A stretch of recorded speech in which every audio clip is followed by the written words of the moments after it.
Aquí comienza Monos en Infinita.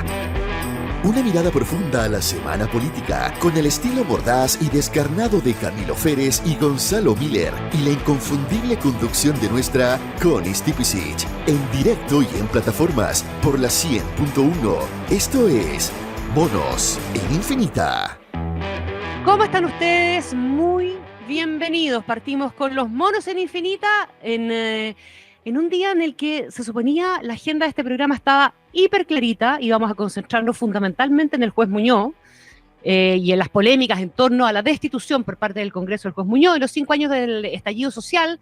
Pero tuvimos, mi querido Camilo Férez, mi querido Gonzalo Miller, los saludo, una noticia durante el día, además, que es hoy, a esta hora, en la previa del aniversario del estallido, renunció el subsecretario del Interior, Manuel Monsalve, por una denuncia de violación en su contra. Esto, evidentemente, aparte de inesperado, nos cambia un poquitito, nos hace girar un poquitito la agenda. Tomémonos al menos unos minutos para hablar del impacto que esto tiene, porque además estamos hablando de un personaje súper bien evaluado a nivel de opinión pública dentro del gabinete del presidente Boric. Camilo. Totalmente, y además una pieza central en el andamiaje del gobierno en todo lo que tiene que ver con la ejecución de las políticas de seguridad. Y por lo tanto, este va a ser un cambio obviamente forzoso. En algún minuto sonó incluso como los que podían irse pensando en una candidatura y eso ya se había desechado. Por lo tanto, este va a ser un cambio que vamos a tener varios días para ir viendo cómo se ajusta. Yo no descartaría incluso que dado la cercanía del siguiente cambio de gabinete, se tenga que pensar en un contexto mucho más amplio, tomando en consideración que el 15 de noviembre es el último plazo para que salgan los que van a competir al Parlamento y vienen las elecciones. Entonces, más allá del mérito de la investigación y todo lo que salga de ahí, además los efectos políticos para el gobierno son complicados. Gonzalo. Bueno, sin duda, una noticia que golpea al gobierno, lo desactiva. Yo estoy de acuerdo, la centralidad que tenía Monsalve para los temas de seguridad y especialmente se decía, iba a ser, ¿no? Todo parecía indicaba que su decisión política era ser el primer ministro de seguridad. Y todo eso ya no existe. Fue derrumbado detrás de la denuncia y esto toma un cariz ya judicial. Habrá que esperar qué cariz y qué tomo y qué aristas nuevas aparecen en torno a esta acusación. Sí, el gobierno estaba bien atrapado de manos en todo caso, porque estaba el precedente que se había sentado con el subsecretario de Previsión Social, a quien obligaron a renunciar, lo hicieron renunciar, le pidieron el cargo por una denuncia de acoso, ¿se acuerdan ustedes o no? Y eso se instaló de alguna manera como parte del protocolo del gobierno. El mismo Monsalve dijo, ya cuando se conoció la noticia, que la confirmó el propio fiscal Javier Armendáriz, que ese se había señalado como el que estaba liderando la denuncia en contra de Monsalve, que él se va porque tiene que garantizar, y eso fundamenta la decisión, el normal funcionamiento del gobierno. Ningún gobierno puede funcionar con un subsecretario del Interior cuestionado y a este nivel, ¿verdad? Es una denuncia por violación hecha por una mujer que trabaja en el Ministerio del Interior y que un hecho que se habría producido además aparentemente, según lo que se sabe, después de una noche de comida, de trago y donde pasaron cosas que por lo que se conoce ahora, no debieron pasar. Bueno, hagámonos cargo de los otros temas de la semana. Esto va a tener proyección, obviamente, pero qué duda cabe que lo que pasó con el juez Muñoz, así como los 5 años del estallido, también la van a tener. Finalmente fue destituido el juez Muñoz en medio de muchísimos cuestionamientos al funcionamiento del Congreso, a la forma en que esto pasó, a finalmente el rol que jugaba el juez Muñoz, si pesó o no pesó en el fondo de la decisión también, si pesaron sus fallos históricos o si esto simplemente hay que circunscribirlo solamente a las denuncias que había en su contra, las que no fueron probadas, pero se transformaron finalmente en denuncias verosímiles. Don Gonzalo Miller. Sin duda, yo creo que primero, como suele ocurrir a veces, no la vio venir nunca el juez Muñoz, ¿no? Nunca se sintió amenazado, nunca se sintió que estaba en situación de riesgo, nunca. Y de repente, cuando ve que consideró siempre un error esto de la acusación constitucional doble junto a Ángela Vivanco, y le terminó pasando la cuenta algo que creo yo que quedó muy bien reflejado en esa entrevista que es el día domingo, en la tercera, ¿no? Una figura muy poderosa dentro del pleno, expresidente de la Corte Suprema, y que él cuando escuchaba caiga quien caiga y que no, sin importar qué tan poderoso sea, nunca pensó que podrían estar hablando de él. Nunca pensó, él pensó que sus redes, que sus capacidades, que el mérito de su trabajo, pero resulta que al final lo que pasó fue algo muy simple, ¿no? Fue sorprendido en una situación de abuso, de notable abandono de deberes respecto de una situación patrimonial. El interés patrimonial primó en él, pasó a llevar la igualdad ante la ley, se complicó, y quiero tener un segundo porque una conversación larga. El ministro Muñoz no solamente era una figura muy poderosa, sino que es alguien que había actuado como un verdadero justiciero, ¿no? Haciendo justicia más allá de la letra de la ley durante mucho tiempo. Y en ese mismo espíritu pensó que la ley se empezó a volver borrosa respecto de los bordes, ¿no? Y yo creo que eso fue algo que para él fue lo que provocó finalmente su caída. Cuando miramos las votaciones tanto en la Cámara de Diputados como en el Senado, está muy claro que el reclamo ciudadano respecto de abusos en el Poder Judicial no se refería solo al caso Audios. Algunos lo quieren entender solo en una dimensión. Y lo ponemos ¿por qué? Porque al mismo tiempo hubo 2 acusaciones que prosperaron y 2 acusaciones que no prosperaron. Una que ni siquiera fue presentada, la del ministro Mario Garrosa, ¿no? A propósito de su influencia en los nombramientos de notaría. Entonces, estábamos de alguna manera viendo cómo esto ya no se trataba solo del caso Audio, sino que era un cuestionamiento de la ciudadanía respecto de cosas que le molestaban, irritaban, indignaban en situaciones que involucraban a personeros del Poder Judicial. Y yo creo que eso es lo que le terminó pasando la cuenta al juez Muñoz, y eso finalmente es lo que el propio Senado y la Cámara de Diputados sienten que no tenían otra manera de reflejar ese malestar ciudadano que al mérito de los hechos finalmente destituir al ministro y a Ángela Vivanco, a los dos. ¿Camilo? Bueno, tiene tantos planos esta discusión que es difícil elegir por dónde partir. Yo creo que con esa frase que le gusta tanto a Gonzalo, hay que distinguir. Y de eso se trata este negocio. Por un lado está el juez como figura pública, como figura política, porque como tú bien dijiste, él mismo se puso en ese plano. Ahora, no es que se haya puesto ahí y que antes no existiera, o sea, es un juez que existe y que se ha hecho notar desde hace mucho rato. Y eso obviamente genera una línea de interpretación. La otra que venimos nosotros transmitiendo hace tiempo es la de las sucesivas crisis institucionales. Mirar esto también como la crisis de ahora el Poder Judicial, que tiene muchas variantes, como dice Gonzalo. No solo, una cosa es lo que devela, la partícula, ¿cierto?, que acelera el tiempo, y otra es confundir esa partícula con el todo. Y en teoría de crisis se usa mucho la figura de la pila de arena. Cuando tú vas acumulando granos de arena y se va haciendo una pila, llega un minuto en el cual la pila se desestabiliza. Hay un grano que desestabiliza la pila.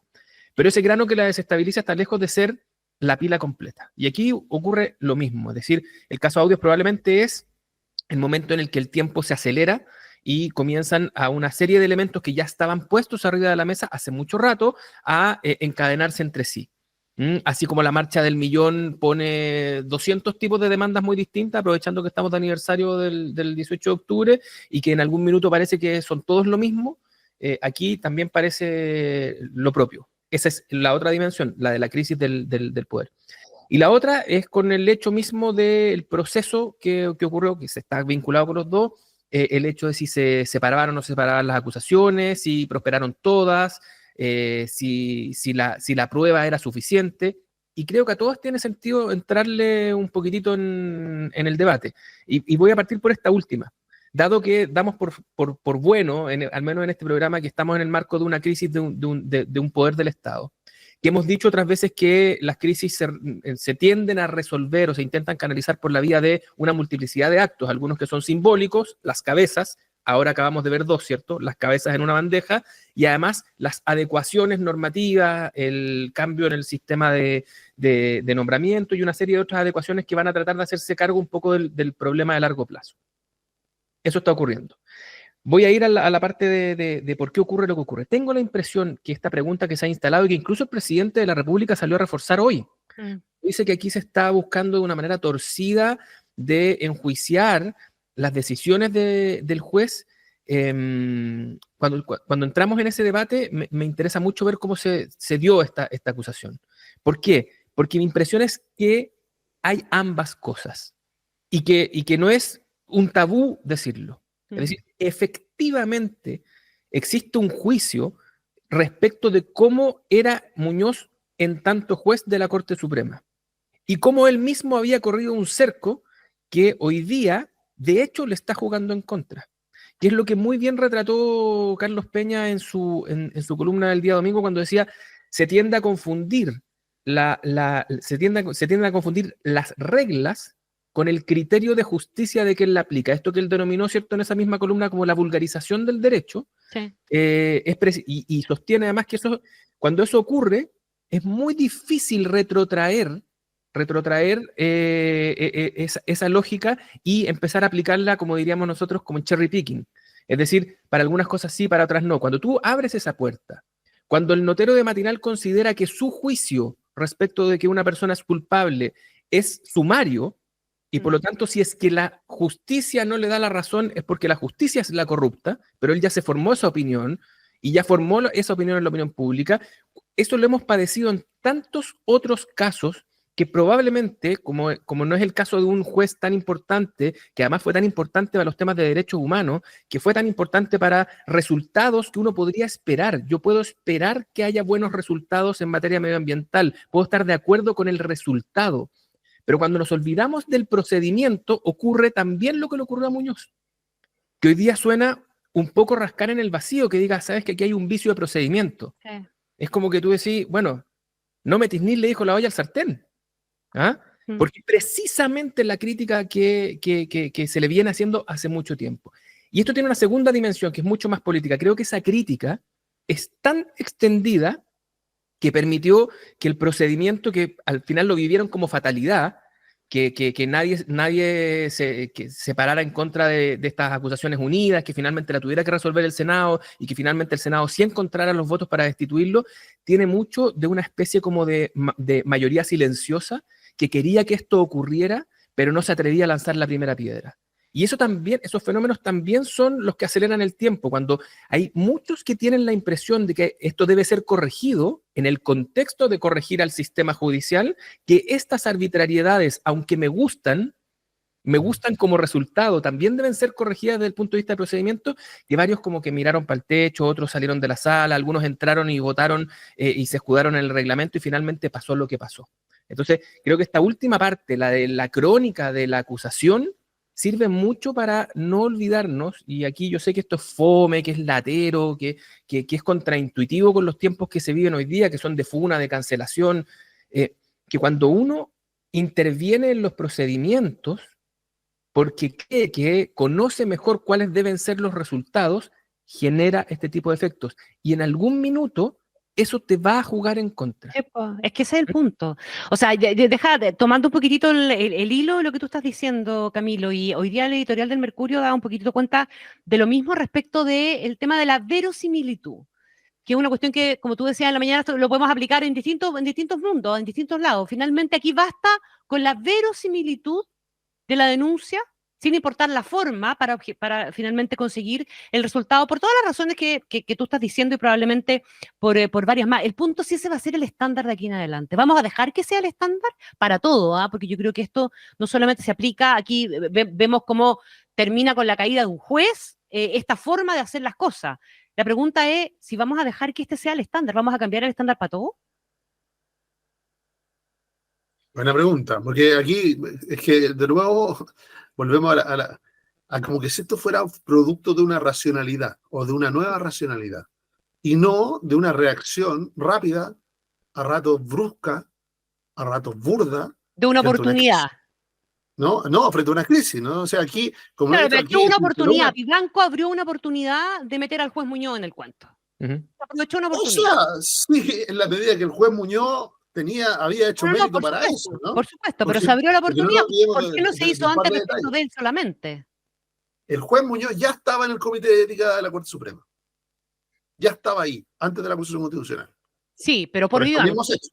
Sí, ¿No? pero por Vivanco. Acuérdate que se metió Está el bien, tema cuando porque se abrió la discusión por Vivanco. porque lo que estamos viendo es la reacción de un cuerpo, Ujú. el Pleno de la Corte Suprema, y ese cuerpo decide entregar a Vivanco, y Vivanco decide, bueno, si hay prácticas que yo he realizado, aquí hay otra persona que realiza las mismas prácticas o peores, y lo denuncia a él. Y se produce eso, ¿no? Entonces, lo del juez Muñoz, para dejarlo claro, ¿no? Él no fue destituido en función de sus fallos.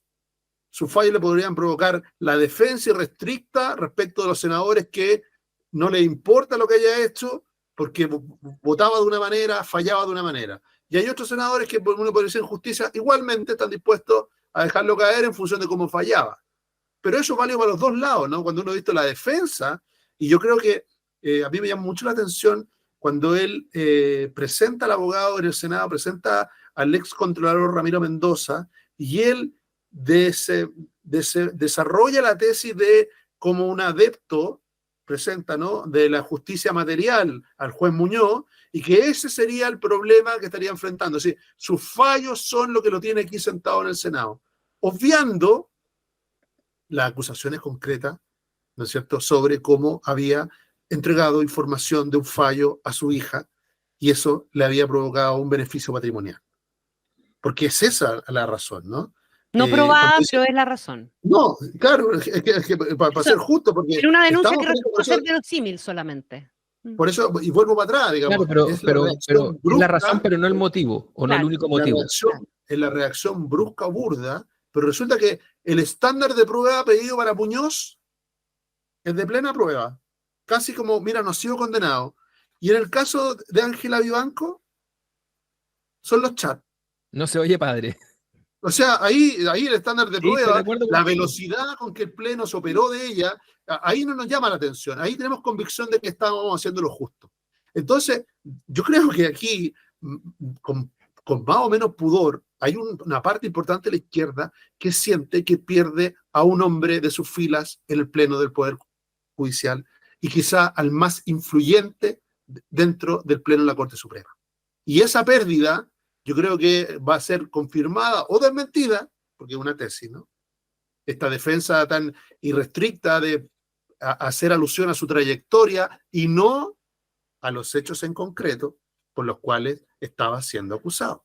Entonces, esa apelación a la trayectoria habla, ¿no?, de la simpatía, de la adhesión, del trabajo que estaba haciendo, y cuando busquemos los reemplazantes, vamos a ver qué va a pesar, ¿no? Porque los vamos a reemplazar, todo indica que con el mismo sistema de nombramiento.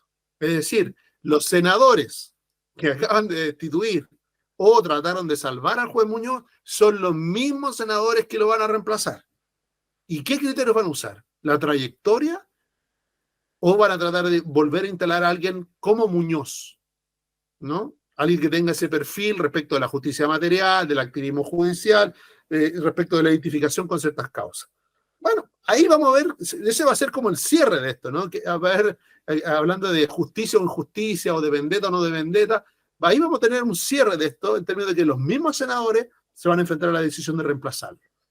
Y vamos a ver si vamos a tener a dos personas de trayectoria y de neutralidad, o vamos a tener exactamente lo mismo, es decir, esa izquierda pidiéndole que a mí me sacaron al juez Muñoz, yo tengo que poner un juez equivalentemente cercano a las causas o a la mirada de la justicia o a la trayectoria que me parece a mí más conveniente. Ahora, no, para todo no hay, ¿para qué basarse 4 pueblos? Yo creo que hay una cuestión que, para que nos digamos la verdad y después nos mintamos, que es permanente, que es en el proceso de selección política de los candidatos. El proceso de selección hoy día de los jueces, que puede ser revisado, de nombramientos, etc., tiene varios momentos. Tiene un momento, por así decirlo, judicial, donde son los pares los que conforman la quina, ¿cierto? Y ahí pesarán temas de afinidad, de trayectoria, de evaluaciones internas, en fin, que son en la lógica judicial, ¿cierto? Tiene un momento político donde tienen que votar los senadores y un momento político previo, que es cuando el presidente, ¿cierto?, elige cuál va a ser, quiénes va a presentar. Y hay momentos intermedios, además, para que no nos engañemos, porque, o sea, eso tiene momentos previos en los que se hace consulta, en los que se hace lobby, entendido esto como la representación de un interés, cualquiera que este sea, ¿cierto?, frente a una entidad reguladora o pública o ante el Congreso, y hay negociación también. O sea, tiene todas esas instancias, por lo tanto, la persona que finalmente sale nominada de ahí ha pasado distintos filtros de distinta naturaleza, algunos que están a la luz pública y otros que ocurren bajo el escrutinio público. Sobre todo eso podemos discutir, pero no va a ser raro que se produzca nuevamente una negociación política. Y esa negociación política no tiene nada que ver con que se esté buscando a alguien que sea derechamente activista judicial, sino que tenga una cierta trayectoria o que tenga una cierta visión respecto de las cosas. O sea, vamos a ver porque, claro, en el fondo lo vamos a ver porque está en la búsqueda de que cuando yo lo que estoy reflejando es, con más o menos pudor, lo que la izquierda siente que ha perdido y ha defendido así profusamente, ¿no? Desde el día de ayer, ¿no? Desde el mismo momento, y que no va a buscar reemplazarlo con algo equivalente. Ahora, tú lo dices con toda razón, porque hay muchas prácticas que nos vamos acostumbrando a ellas y que las damos por buenas, pero por costumbre. Por ejemplo, ¿hace cuánto que empezamos a tener que, a producto de la desconfianza política, a presentar en duplas? ¿Ah? Nos acostumbramos a que como que van de a dos, ¿no? Claro, uno y uno. ¿Y por qué? Porque así, como yo no confío en lo que tú vas a hacer, porque antes era alternado, se reemplazaban de a uno, pero se entendía que había una alternancia, ¿no? Que uno y después le tocaba al otro, pero hoy día el nivel de desconfianza hace que tengan que ir juntos, casi en un mismo acto, ¿no? No hay tanta confianza como para esperar de que el siguiente se va a respetar el acuerdo, van a existir las mismas mayorías, no va a cambiar el contexto. Entonces, esas prácticas que hablan de la alta politización de los nombramientos, Sí. porque de eso hablan esas prácticas, porque la desconfianza no es respecto a los jueces, no es respecto de las decisiones del Pleno o de la proposición de la esquina, sino de la conducta de los propios senadores, ¿no? O del propio Parlamento o del propio Ejecutivo en lógica de negociación. Entonces, esas prácticas de alta politización nos fuimos acostumbrando a ellas hasta el punto en que hoy día nos parece natural que se tengan que elegir de a dos, digamos, ¿no? El mismo día, a la misma hora, al mismo minuto, porque si no, entra la duda si va a cumplir o no la palabra empeñada. Yo creo que esa alta politización que nos fuimos acostumbrando es parte de la que ha generado el daño, es parte de la que ha generado, y que se refleja, creo yo, en la manera en que elige defenderse el propio juez Muñoz. Ahora, esta es una crisis, en la otra dimensión, la dimensión de la crisis de la Corte, y lo hemos comentado en otros programas, en realidad no es una crisis aislada de los tribunales o de la Corte, es la manifestación de la misma crisis que venimos tratando de estivar hace rato como país, que ha tenido distintos momentos. Ha tenido su momento estallido, digamos, el momento de la presidencia, el momento del Congreso, sobre todo que se vio amenazado de muerte el Senado con el proceso constituyente número 1. O sea, han entrado todos a la lavadora. Esos minutos que comentábamos la semana pasada, el parlamentarismo de facto, o sea, todos han pasado, todos los poderes, toda la institucionalidad, todo el andamiaje institucional ha crujido, crujió más o menos al mismo tiempo, pero han tenido distintos momentos en los cuales han sido el protagonista de esto. Yo creo que hoy día estamos viviendo, se nos olvida, a propósito de los sistemas de nombramiento, y creo que lo comentamos cuando empezaron a salir los chats del fiscal nacional, o cuando discutíamos, que esa elección en particular fue parte de un espectáculo bien parecido al que está narrando ahora Gonzalo, en el que las prácticas respecto de cómo se hacía ese nombramiento estaban tan tensionadas por la desconfianza política en ese momento y por la lógica de vendetta que Valencia le fue a dar un beso en el anillo Hermosilla. Pero no solo eso, sino que además fueron los mismos actores y que en ese periodo pasaron cuestiones muy gore. O sea, perdón, Connie, pero ahora nos enteramos que todos fueron. Algunos fueron antes, Valencia fue después. Todos los que postularon, con éxito o sin éxito, todos pasaron por ahí. Tal cual. Claro, entonces, pero en ese periodo, además, muchas de esas cosas estaban a la vista. Y se nos olvidan porque pasaron bien rápido. La idea de que el candidato Morales, que lo sostenía uno y el otro candidato, lo mismo cuando pasó con el nombramiento de Abbott. Ese fue de hecho el primero, que el candidato del ministro del Interior era la presidenta de la República le hizo una quita al ministro del Interior con su candidato. Había pasado también con el nombramiento del Contralor. Sí. O sea, todas esas cuestiones fueron en un marco de desconfianza, de filtraciones, donde todos los actores filtraban y filtraban y filtraban y la prensa estaba así recibiendo gustosa las conversaciones de pasillo que habían sacado a este candidato a Contralor, a este candidato a fiscal y los operadores judiciales que se recetaron entrevistas en la radio. ¿Ah? Ahora, hay La una... comida, ¿se acuerdan ustedes las comidas o no? Las comidas en la casa de los senadores. Hay una institución, de todo esto que tú has descrito, hay una institución que está pasando con que es la que está adosada al sistema político. Porque finalmente hemos tenido terremotos que han afectado al Poder Judicial, incluyendo al Ministerio Público, pero el sistema, en el fondo, lo que manda el sistema político, la configuración del Congreso, el funcionamiento de los partidos y una larga lista, etcétera, ahí está todavía. Ahí está todavía y es el que manda finalmente para que tengamos estos vicios de forma en los múltiples terrenos que tú estás tocando. O sea, hoy día vimos como mayorías, que son mayorías circunstanciales, pueden perfectamente alinearse de un lado o de otro para votar jueces de la Corte Suprema. Sí, y esa posibilidad siempre ha estado. No, claro, siempre ha estado. Lo que pasa es que ahora se materializa. Es muy diferente que pase. Ese poder político que está altamente cuestionado se erige como el que viene a salvarnos de los jueces corruptos. Y el sistema político, ¿quién lo toca todavía? ¿De qué manera tú blindas finalmente institucionalidades que puedes ir reparando en el camino producto de todas estas cuestiones si no logras tampoco, si todavía no logras hacer los cambios que tienes que hacer ahí? O sea, hubo 3 intentos, pues, Julio. No, sí, yo sé, pero todavía no 2 hacemos intentos nada. constitucionales y 1 insurreccional, si tú Y quieres. todavía no hacemos nada. Y como ¿Ah? nos vamos a quedar con una reforma totalmente análoga a una cuestión que a esta altura es digital, ¿o no? Por ponerlo en clave.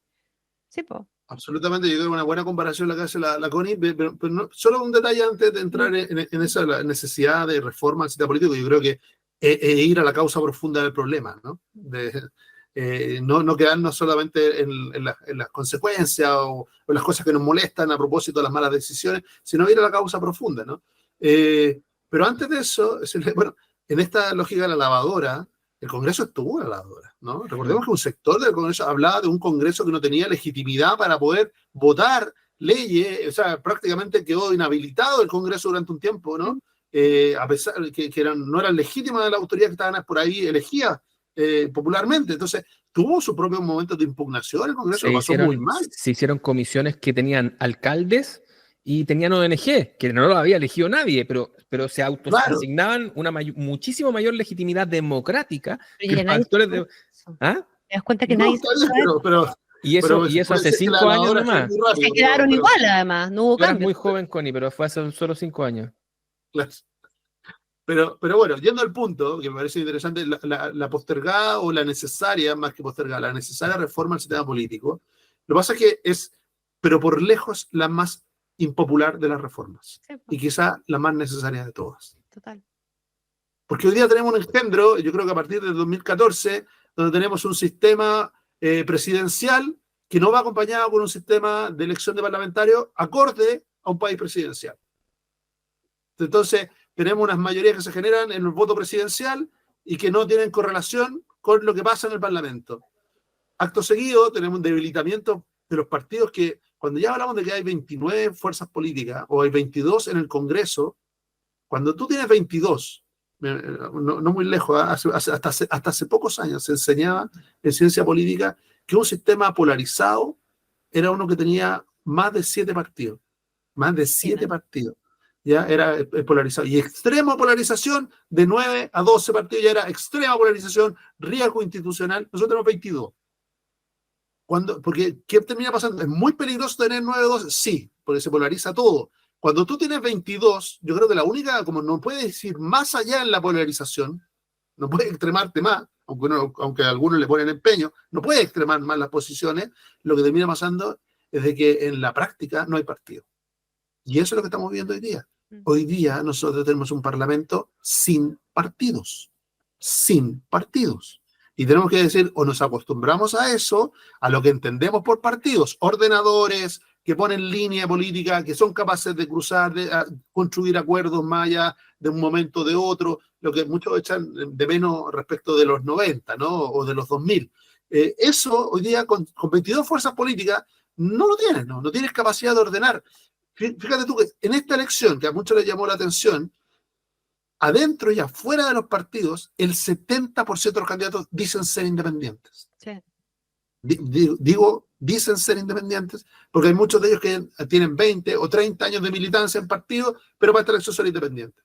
Eso, si nosotros no hacemos un cambio, se va a multiplicar por 10 en la próxima elección parlamentaria. Y de los 30 parlamentarios elegidos por partido y que hoy día están sueltos en el Congreso como independientes, eso solo va a agravarse. O sea, el próximo Congreso va a ser un Congreso de independientes, elegidos por partidos, las listas de los partidos, muchos de ellos, pero con la gracia de ser independientes que por lo tanto se mandan solos. Son pymes políticas, ¿no? Preocupadas de su propio distrito, su propia región. Entonces, si tú no quieres que eso termine capturando la lógica de lo político, la lógica de la conversación, bueno, tienes que hacer una reforma que es muy impopular, que es fortalecer a los partidos. Déjame tomar esa última palabra. Vamos a la pausa, Camilo, y a la vuelta retomemos esto, porque si queremos hurgar un poquitito en los 5 años del estallido, yo creo que está súper cruzado por este mismo tema. Vamos a volver. Escuchas Monos en Infinita con Connie Stipicic, Camilo Férez y Gonzalo Miller. Pausa y ya volvemos.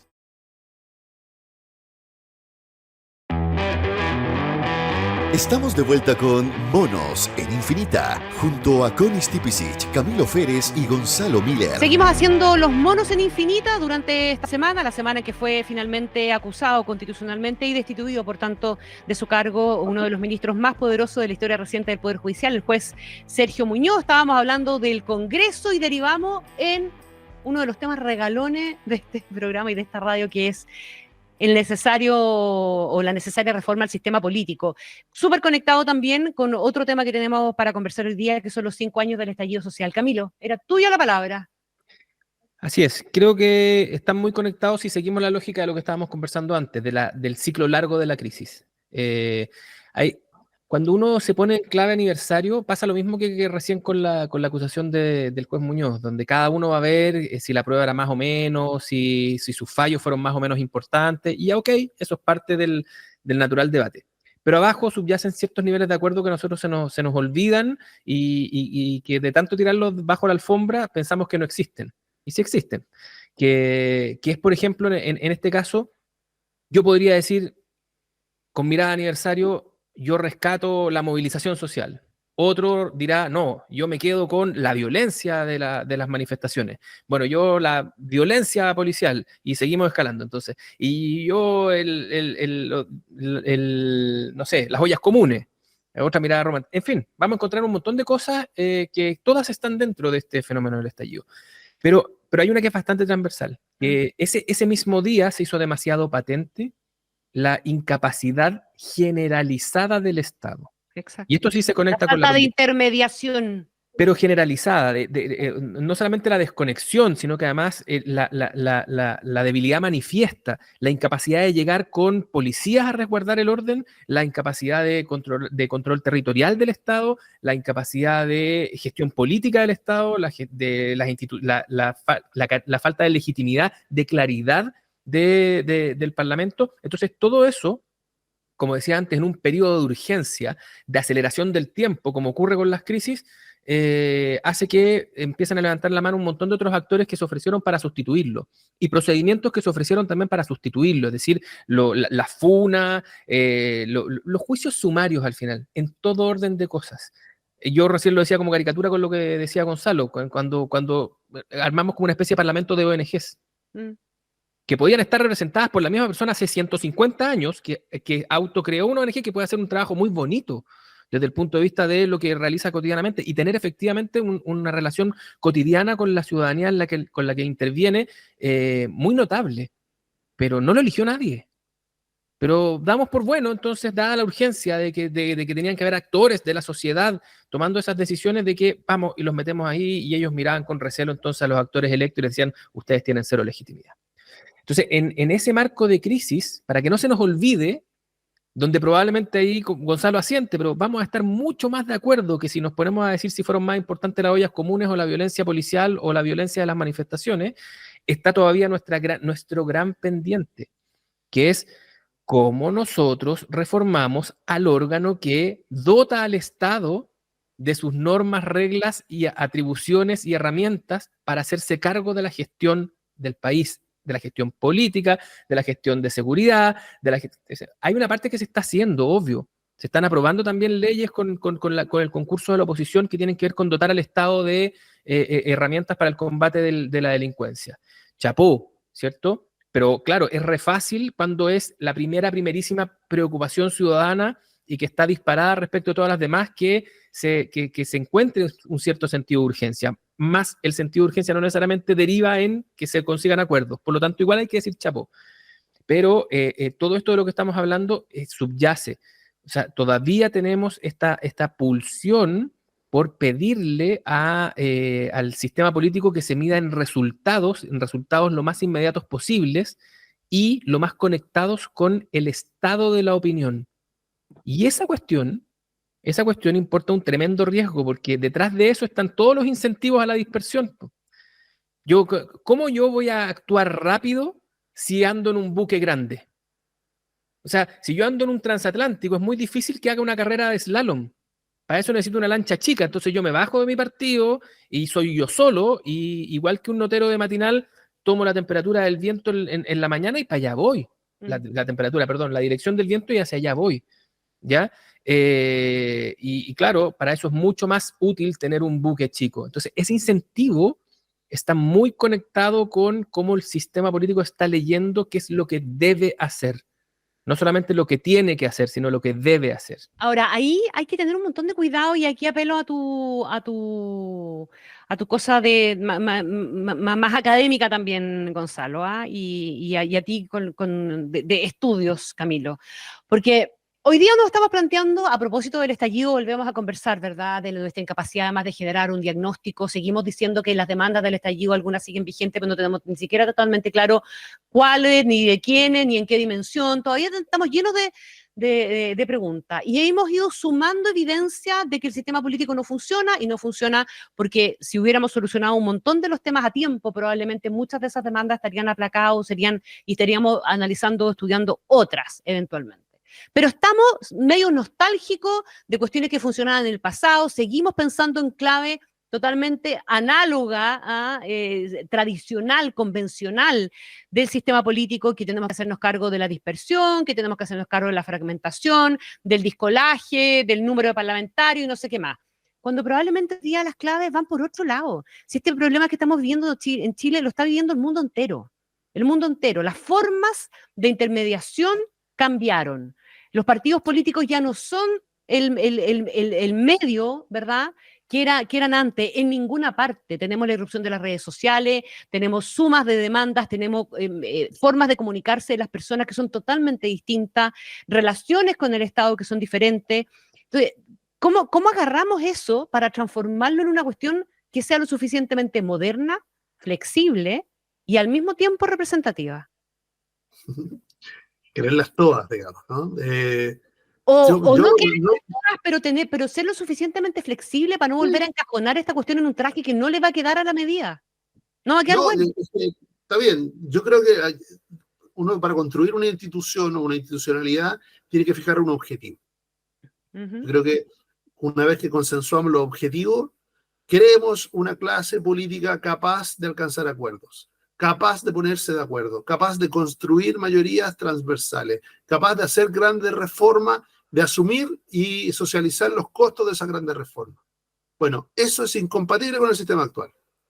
No porque lo creamos, sino porque es cosa de mirar de que el sistema actual, desde que empezó a operar, desapareció todo eso que fijamos como objetivo.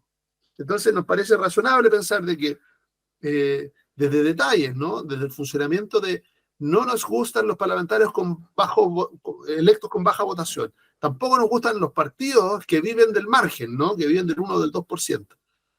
Aceptamos que se generen bancadas de gente que es independiente, pero que se asocia en una bancada con el objeto de recibir los beneficios que significa estar juntos, aunque no estén de acuerdo en nada. Y lo damos por bueno. ¿Cuántas bancadas de esas tenemos? 2 al menos en el Congreso. Que cuando dice, oye, esta es la bancada de tal partido, me da lo mismo cuál, no quiero nombrarlo para no estigmatizar a nadie, pero de tal partido. ¿Y quiénes están detrás? No, hay 2 militantes del partido y hay 7 independientes. Entonces uno dice, ¿esa bancada es una bancada? ¿Es capaz de llegar a algún acuerdo? ¿Van a tomar una decisión y van a ir los 9 detrás? ¿O en realidad es como una comunidad de techo? Es un kiosco, ¿no? Es como una galería donde cada uno vende lo suyo. Es como esas tiendas que uno llega y cada rincón es una tienda distinta, ¿no? Todos dentro de un mismo local. Yo creo que eso confunde a la ciudadanía. Entonces, si nosotros sí fijamos los objetivos, yo te compro 100% la necesidad de un ayornamiento, ¿no? De decir, actualizar en términos de... Pero yo creo que la actualización va a ir más por el lado de la participación, por un lado, de la fiscalización ciudadana respecto de las instituciones. Por ahí va a ir más la parte más moderna o más de actualización. Pero respecto de lo que tiene que ver con los partidos, de nuevo, fijámonos que ¿necesitamos partido o no? Yo creo que no hay democracia sin partido. Yo lo creo, por lo menos, ¿no? Entonces, bueno, si usted cree eso, ¿qué tiene que hacer? Fortalecer a los partidos. Fortalecerlos, desde medidas pequeñas hasta las grandes medidas. Fortalecerlos en términos de darle de nuevo el monopolio en la oferta electoral. No permitir que los partidos, por ejemplo, si usted va a competir como partido, no se puede llenar de independientes. No me puedo ofrecer 18 independientes y 2 militantes, porque usted ¿qué control va a tener de esa oferta el día de mañana? Ninguno. ¿Es una oferta real, honesta electoralmente? No pareciera, porque el día de mañana la gente va a decir, oiga, pero yo voté por el partido de usted y esta persona para la que voté hoy día ya no está ahí. Bueno, en realidad nunca estuvo, ¿no? Fue solamente circunstancial. Entonces, ¿va a haber una negociación necesaria de esta reforma política? Sí. ¿Tiene que ir por la vía de tener parlamentarios que se aboquen no a nichos muy pequeños, sino a sectores electorales más grandes? Yo creo que sí. Esa es una intuición correcta, ¿no? En la medida en que un parlamentario tiene que hablarle a un grupo más grande de personas, tiende a escuchar más y tiende a tener una posición más moderada, menos polarizada. Entonces hay ciertas cosas que sí parece que intuitivamente podemos llegar a construir como una reforma política. Y de nuevo, en el sentido de hacernos un traje para el futuro y no volver, digamos, aquí nadie está planteando el regreso al binominal. ¿Ah? A pesar de que el binominal tenía sus defectos, pero parece que los defectos que tenía eran muy distintos a los defectos que tiene el actual sistema. Yo creo que tenemos que corregir los defectos del actual sistema sin necesariamente volver al anterior. Avanzar hacia mayoría. Me parece que de nuevo, si la mayoría, y esto se discutió a propósito de los 2 procesos constitucionales, la mayoría siente que el presidencialismo que tenemos como régimen es lo que nos queda bien como traje, tenemos que alinear eso el sistema con el... Pero si vivimos permanentemente con este injerto parlamentarista, que solo se ha ido agravando en el tiempo, y pongo en la línea respecto a las acusaciones constitucionales, que cada vez escuchamos más que es un juicio político, impropio, pero cada vez validado como un juicio político, ¿no? ¿Propio de qué? De los parlamentarismos. Y resulta que nosotros no somos parlamentarismo, pero tenemos este injerto y al final del día no avanza la lógica entre una mayoría que elige a un presidente que tiene expectativas sobre lo que va a hacer y un parlamento que no lo acompaña. Sí, la más importante es la gestión de la coherencia entre los dos sistemas, creo yo. O sea, esto sería como decir, mira, sabes que queremos presidencialismo, pero eliminemos la segunda vuelta. Tú sabes lo que va a pasar ahí. O sea, el presidente puede salir electo con una mayoría ultra circunstancial. Entonces, la segunda vuelta tiene una gracia. Ahora, dado que antes esa pega la hacía el binominal, los partidos se ponían de acuerdo para tener una misma estrategia parlamentaria, porque estaban obligados por el sistema, era la suma del binominal con el presidencialismo y con las fechas de las elecciones las que hacían que se pusieran de acuerdo, así como decía la caricatura liberal de la época, no es la solidaridad del panadero la que pone el pan en la mesa del obrero cada mañana, ¿cierto? Adam Smith, que le gusta tanto a Gonzalo, lo sostenía. En este caso tampoco era la responsabilidad de los parlamentarios la que los hacía alinearse dentro de una estrategia parlamentaria mayor, que tenía una estrategia para los diputados, para los senadores y para y para el presidente. No, era el sistema el que los ordenaba. Y ante la imposibilidad de cambiar el sistema como un todo, ¿cierto? Hemos ido generando estos desacoples. Yo no estoy en desacuerdo con las reformas, creo que es la manera de ir mejorando las cosas. Uno no demuele la casa todos los años, ¿cierto? Le va haciendo pequeños arreglos, pero tampoco puede no hacerle nada porque en algún minuto se va a caer sola, ¿cierto? Y ambos extremos en este caso son malos, pero específicamente sobre el tema de la reforma del régimen político, yo creo que lo primero es alinear los tiempos, los incentivos y los desincentivos al régimen que tenemos. Yo, en mi corazoncito, me encantaría tener un parlamentarismo más manifiesto. Creo que tiene las flexibilidades suficientes para precisamente absorber todos estos shocks políticos y que sean shocks políticos y no deriven en shocks sociales. Pero para eso también tendríamos que tener un régimen electoral acorde con ese parlamentarismo. Si lo que queremos es presidencialismo, y parece que a Chile le gusta, bueno, entonces alineemos el sistema desde arriba hacia abajo, al menos en esos 3 aspectos. Tampoco es tan difícil. Claro, ahora, tengamos la conversa. Ahora, la pregunta es para ti, Gonzalo, que tenéis mejor feeling del afecto societatis del mundo parlamentario. ¿Es posible hoy día una reforma política? Yo creo que sí, hay ambiente para una reforma política. Si al final del día lo único que tiene que, creo yo, como un acto de prudencia, es que si alguien pretende que esa reforma política conversada entre noviembre y enero de este año, a un año de la elección parlamentaria, aplique inmediatamente, vamos a tener la calculadora arriba de la mesa y vamos a terminar con un camello. Yo creo que hay que asumir los costos de decir necesariamente esta reforma política entra en régimen a la siguiente elección. Entonces, nadie vota por sobre lo que va a vivir el próximo año, sino ya lo que es para la política, porque esta va a entrar a regir en 5 años más. No existe para ello. Pues, no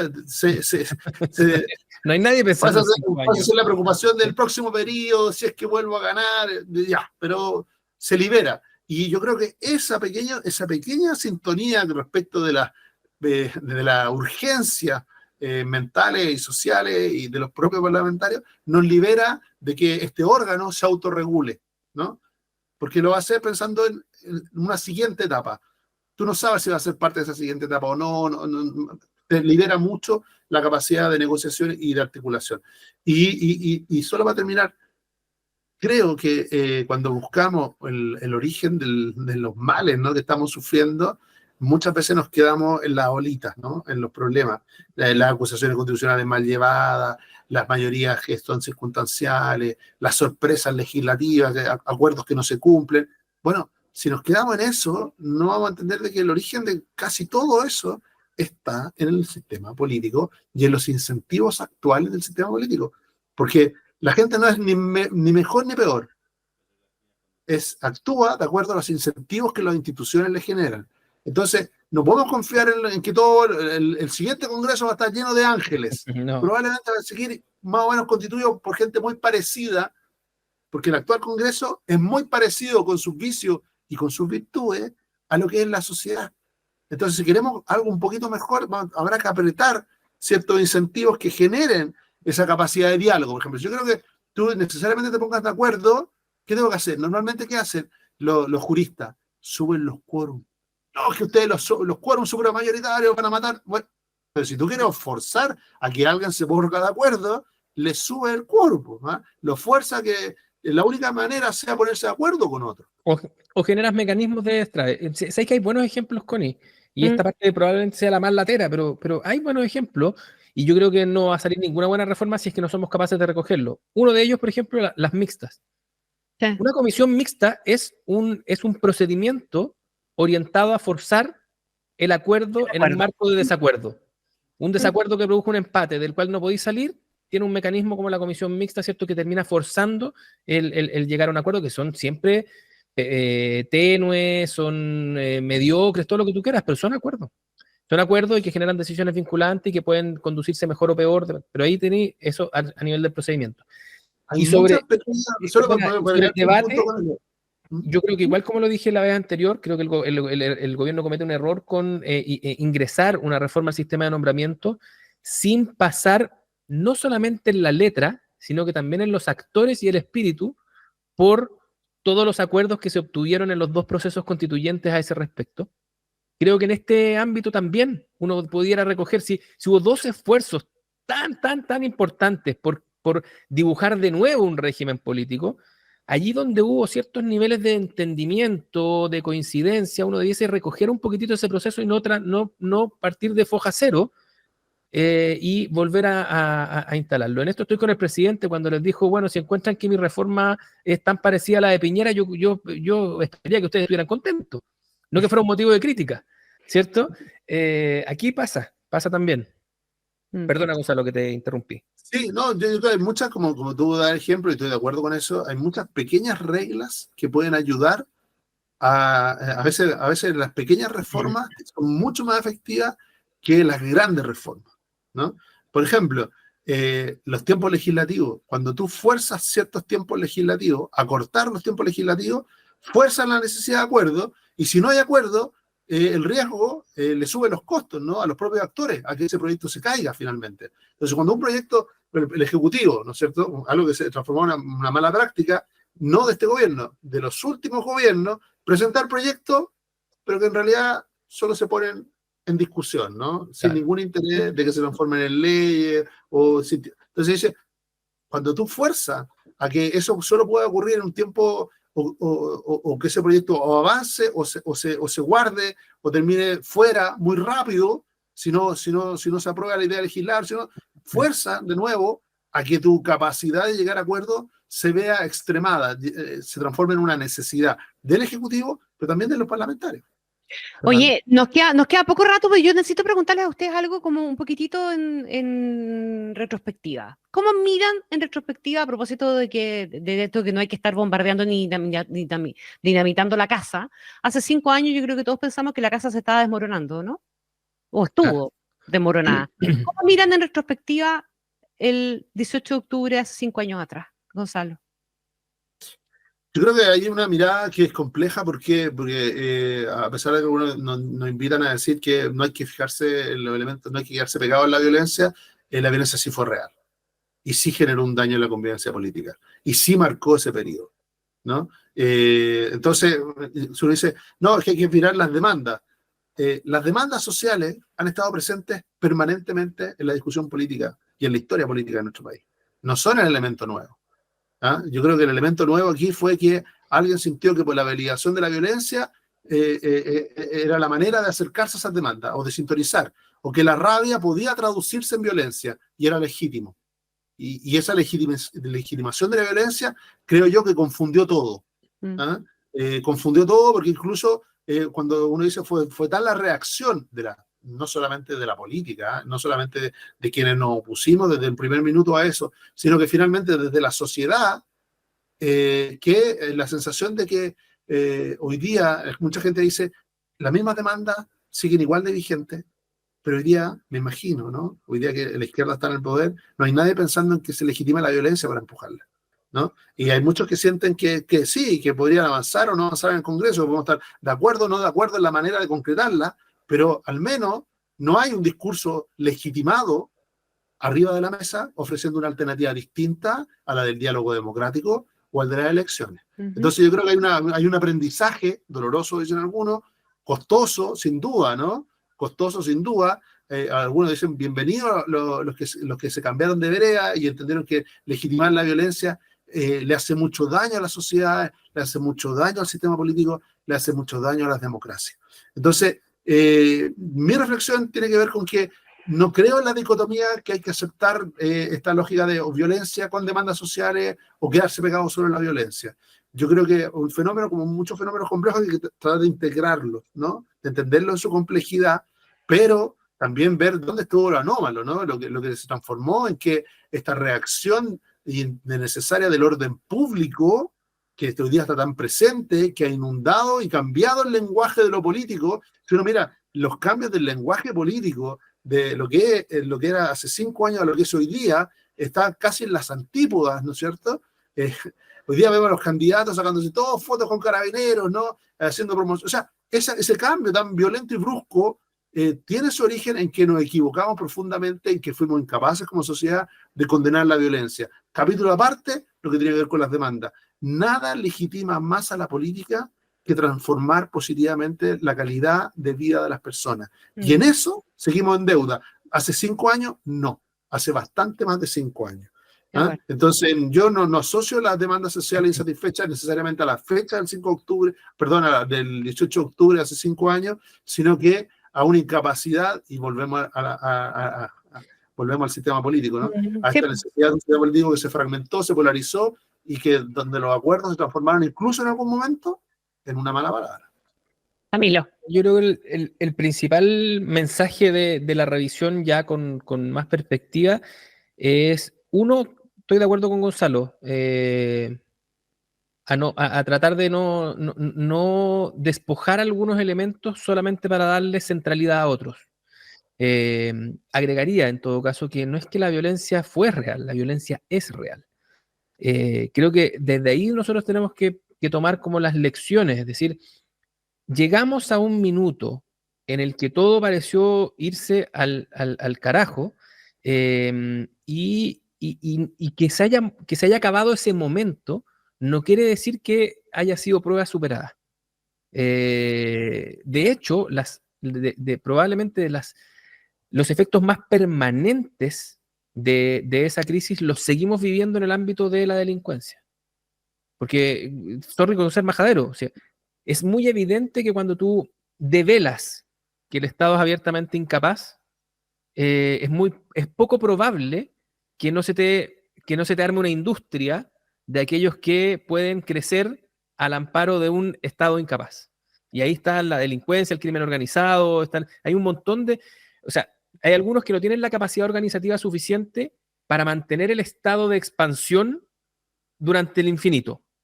Uno de ellos, las movilizaciones.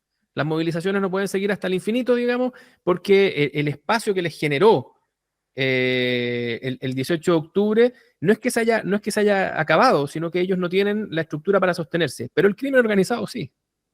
Entonces, ellos solamente han crecido desde entonces. Entonces, no es prueba superada. Nosotros tenemos un Estado que no fue capaz de hacerse cargo de esa crisis ni de las subyacentes. Y eso hay que hacerle un ayornamiento, digamos, a las herramientas con las que cuenta el Estado y a los niveles de consenso sobre la legitimidad de la violencia ejercida por el Estado, que es otro de los elementos que Gonzalo no toca, que es la contracara evidente de esta... Se llama fuerza legítima cuando la ejerce el Estado, sí. Pero bueno, entiendo el concepto. Sí. Pero sí. Se llama fuerza legítima. Fuerza, porque además es mucho mejor marca, pero en definitiva... No es violencia, el Estado no ejerce violencia. Estoy de acuerdo. Si no ejerce fuerza legítima, lo que hace es cometer un delito o violar los derechos humanos. La contracara de la fuerza social legitimada, / violencia, ¿cierto? Es también que en ese minuto se despojó, no solamente el Estado fue incapaz, sino que además se le despojó de una legitimidad equivalente al Estado para combatirla. Y ambas cuestiones, obvio que tienen efectos en el tiempo, ¿te fijáis? Y yo los volvería a ver. Y aquí, sin ánimo de ser latero, ha sido entrevistado tuyo varias veces acá, hay economistas como Óscar Landerreche que nos recuerdan de que una probablemente de las causas más importantes del estado de descomposición que detona, digamos, finalmente la ruptura de todos los lazos es la falta de una estrategia de crecimiento que nos viene acompañándose 15 años tranquilamente. Es muy distinto vivir los problemas que todos nosotros tenemos en el día a día, mientras tú tenés como irlos solventando, y en eso el crecimiento cumple una función, ¿cierto? Que cuando de repente te trancan, te ponen un palo en la rueda de la bicicleta, ¿cierto? Y se frena de golpe.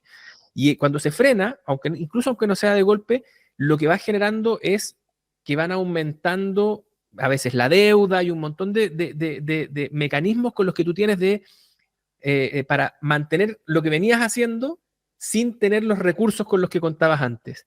Y obviamente que cuando eso hace crack, el crack es mucho más fuerte, porque tú ya no solamente sumas el que no tienes, que los recursos no crecen, sino que además está ahí endeudado hasta el cocote. A Chile en general, y perdona lo prosaica de la analogía, le pasó un poquitito eso en muchos niveles. Y por lo tanto, de nuevo, con esta mirada así como retrospectiva, pero para sacarle algo para adelante, creo que es súper importante que nos volvamos a preguntar sobre cómo vamos a enfrentar no solamente los problemas concretos que tenemos hoy, sino que el problema de largo plazo de cómo generamos un nivel de expansión, de crecimiento o de adecuación, por lo menos, que nos permita seguir incluyendo gente y no excluyendo gente a todo, a la salud, a la educación, A la China, digamos. ¿Ah? ¿ah? Sí, pues, obvio. Sí, pues, es tal el cual. problema grande que tenemos como desde el punto de vista político. Oye, se nos acabó el tiempo. 2 temas nomás alcanzamos a hablar, pero eran 2 temas gordos. Un abrazo enorme a los dos.